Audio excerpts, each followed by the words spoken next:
Welcome to yo-yo TV. నేను రాజ్ కుమార్. ఈరోజు మనం శ్రీకాకుళం జిల్లా టెక్కలి నియోజకవర్గంలో ఉన్నాము. ఇక్కడ మంత్రిలో అయినటువంటి అచ్చెన్నాయుడు, అదేవిధంగా వైఎస్ఆర్సీపీ తరఫున తిలక్ గారు పోటీ చేస్తున్నారు. ఎవరు ఇక్కడ ప్రజలు ఎవరికి పట్టం కడతారు, రాష్ట్రంలో ముఖ్యమంత్రి ఎవరు వస్తే బాగుంటుంది, ప్రజలను అడిగి వారి యొక్క అభిప్రాయాలు తెలుసుకునే ప్రయత్నం చేద్దాం. అన్నగారు ఏం పేరు? రామకృష్ణ. ఏం చేస్తారు? వ్యవసాయం. ఎంత ఉంది వ్యవసాయం? 2 ఎకరాలు ఉంది. ఇప్పుడు రాష్ట్రంలో ఎన్నికలు వచ్చాయి, తెలుసా? తెలుసు. ఎవరు ముఖ్యమంత్రి అయితే బాగుంటుంది, ఈ టెక్కలి నియోజకవర్గం నుంచి ఎమ్మెల్యే ఎవరిని ఎన్నుకుంటే అభివృద్ధి జరుగుతుంది అనుకుంటున్నారు? టెక్కలి నియోజకవర్గంలో గతం కంటే ఇప్పుడు అభివృద్ధి జరిగింది. ఇప్పుడు ప్రస్తుతం ఉన్న సిట్టింగ్ మంత్రి గారు మాకు ఎమ్మెల్యే అయితే ఇంకా అభివృద్ధి జరుగుతుందని మాకు ఒక ఆశిస్తున్నాం. అంటే ఇదివరకు ఏం అభివృద్ధి జరిగింది? ఇదివరకు మేము నడడానికి రోడ్లు లేవు, తాగడానికి వాటర్ లేదు.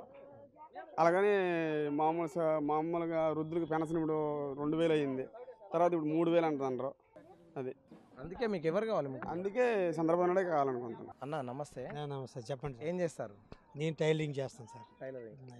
ఇప్పుడు రాష్ట్రంలో ఎన్నికలు వచ్చాయి కదా, ఎవరు ముఖ్యమంత్రి అయితే బాగుంటుంది, అభివృద్ధి జరుగుతుంది, టెక్కలి నియోజకవర్గం ఎవరు ఎమ్మెల్యే అయితే అభివృద్ధి జరుగుతుంది అనుకుంటారు?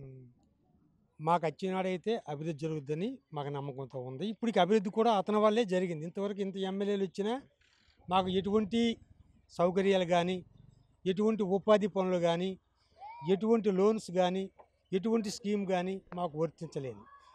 మాకు ఈ తెలుగుదేశం వచ్చాకే చాలామంది ఉపయోగపడింది కాబట్టి అతని మీద మాకు అభిప్రాయం ఉంది. అతను ముఖ్యమంత్రి అయితే బాగుంటుంది, చంద్రబాబు నాయుడు గారు మళ్ళీ ప్రజలకి ముందంజ చేసే అవకాశాలు ఉన్నాయని చెప్పి ఆశిస్తున్నాం మేము. అంటే అతను చంద్రబాబు కోరిక ఉంది, ముఖ్యమంత్రి గారు చంద్రబాబు నాయుడు అవ్వాలని మాకు కోరిక ఉంది, అయితే అన్నీ బాగుంటాయని. అంటే టైలరింగ్ వాళ్ళకి ఏం సబ్సిడీ ఏం లేదు? లేదు, కానీ లేకపోయినా మరి చెయ్యాలి కదా, మళ్ళీ వస్తే అవకాశం రావచ్చు కదా టైలర్లకి. ఇప్పుడు రాకపోయినా రాబోయేదానికి అభివృద్ధి చేయడానికి ఒకసారి 5 సంవత్సరాలు అభివృద్ధి రాదు కదా సార్. మళ్ళీ 5 సంవత్సరాల అభివృద్ధి చేయొచ్చు, కేంద్రం అతనికి అన్నదాంట్లో ఉంటే ఏదైనా సాధించవచ్చు కదా అని నా అభిప్రాయం. అమ్మ నమస్తే. ఏం పేరమ్మా మీ పేరు? సావిత్రి. సావిత్రి. ఏం చేస్తావు అమ్మా? రైతాగం. రైతువా? ఎన్ని ఎకరాలు ఉంది? ఉన్నది 4-5 ఎకరాలు. 4 ఎకరాలు. మరి ఎన్నికలు వచ్చినాయి తెలుసా? తెలుసు. ఓట్లు మరి ఒక కొద్ది రోజులలోనే ఓట్లు ఉన్నాయి. అలాగే తెలుసు. మరి ఎవరు ముఖ్యమంత్రి అయితే బాగుంటుంది అనుకుంటున్నావు? చంద్రన్నే మాకు, మా ఆడవాళ్ళ కాళ్ళలో చంద్రన్నే. ఎందుకు? అతనే మాకు అందరికి బాగు చేస్తాడు. అంతకు మించింది మరి ఎవరు మాకు చూడలేదు. ఇన్ని సంవత్సరాలు బట్టి మాకు ఎవరు చూడలేదు. ఇప్పుడు బాగా చూస్తాండ్రు అందరూ ఆడవాళ్ళకి. ఏం జరిగిందమ్మా?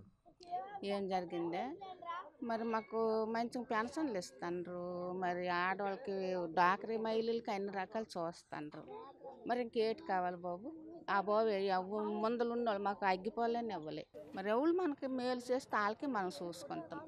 ప్రతి స్త్రీ ఆ బాబుకి వేస్తారు. మీకు ఏం మేలు జరిగిందని మీరు అటు? అన్ని మేలు ఆడవాళ్ళకి అన్నీ చూసినారు. అతనే ఈ 5 సంవత్సరాలు అయింది బాగా చూసినారు. అందుకే మీకు ఎవరు కావాలి? చంద్రబాబు నాయుడు. అంతే. వచ్చున్నాడు చంద్రబాబు నాయుడు కావాలా. హలో, మిమ్మల్ని ఫిలిం సెలబ్రిటీస్ రియల్ స్టోరీస్ ఏంటో తెలుసుకోవాలనుందా? లేటెస్ట్ గా రిలీజ్ అయ్యే మూవీ రివ్యూస్ నేను చెప్తే వినాలనుందా? ఇంకెందుకు ఆలస్యం, యోయో టీవీని సబ్స్క్రైబ్ చేసుకోండి. అలాగే మర్చిపోకుండా యోయో టీవీ యాప్ ని కూడా డౌన్లోడ్ చేసుకోండి.